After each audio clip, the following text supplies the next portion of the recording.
Hi everyone, welcome to 3D Survey Tutorials. Today we're going to take a minute and I'm quickly going to show you how to optimize your computer for best performance when working with 3D Survey.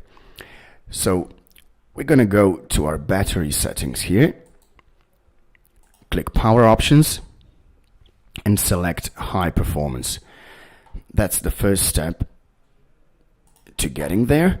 And the second one, we're going to go to our options down here. Okay, let's switch that off.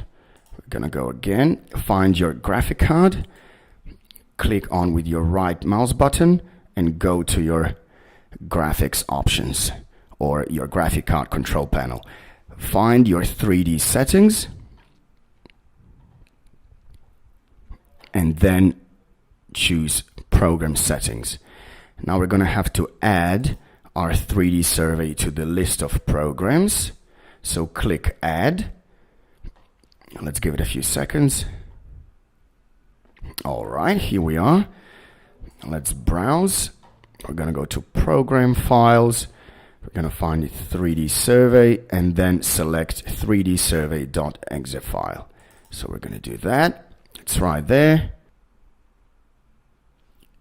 And then we have to set the preferred graphics processor to high performance NVIDIA processor. So that's it. Click Apply again. And then when it's done, we're just going to close this and that's it. Happy 3-day survey.